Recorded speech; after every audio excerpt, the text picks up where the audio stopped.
काका, आपने नया वाला स्वेटर लिया क्या? कौन सा स्वेटर? अरे वही जो गांव में बिक रहा है। इतना पतला है कि पहनने पे पता भी नहीं चलता और ठंड लगती भी नहीं। तू जवान होकर भी ठंड से डरता है। आजकल की पीढ़ी कितनी कमजोर हो गई है। काका जिद मत करो, इस बार सच में ठंड खतरनाक होने वाली है।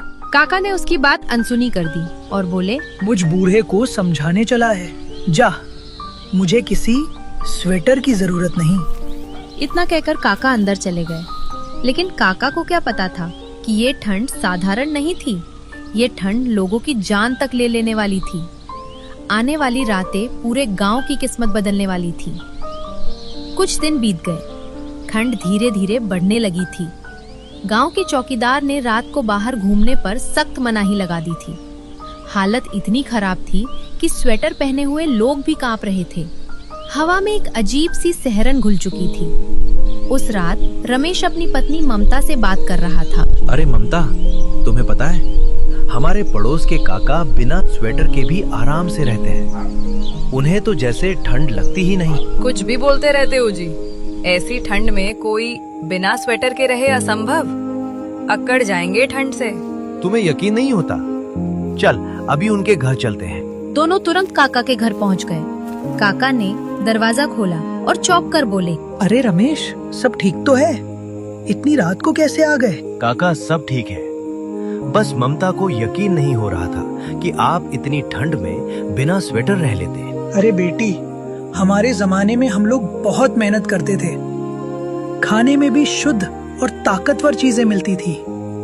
यही वजह है कि मेरा शरीर मजबूत है। ठंड चाहे कितनी भी हो, मुझ पर असर नहीं होता। काका, हमें भी कुछ ऐसा बताइए ना जिससे हम भी आपकी तरह मजबूत बन जाएं। अब के खाने में वो बात कहाँ रही बेटी? आजकल खाने में वो पुरानी ताकत, वो पोषण कुछ नहीं बचा। इसी बीच रमेश का भाई सुरेश हड़बड़ाते हुए अंदर आया। रमेश, ममता, जल्दी घर चलो।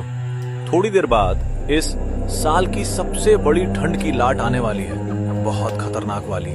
ये सुनकर तीनों के चेहरे उतर गए। सब अपने अपने घर की ओर भागे। अरे साल की लाट! आजकल के लोग जरा सी ठंड से घबरा जाते हैं। काका वे बेफिक्र होकर सो गए। अगली सुबह जब काका चौराहे पहुँचे तो वहाँ मुखिया और गांव के कई लोग इकट्ठा थे। माहौल बहुत भारी था। मुखिया ने दुखी स्वर में कहा, कल रात की ठंड की लाट में हमारे गांव के 20 बूढ़े और बच्चे मर गए। अब सबको बहुत सतर्क रहना होगा।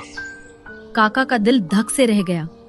वे तुरंत गांव के डॉक्टर के पास पहुँचे।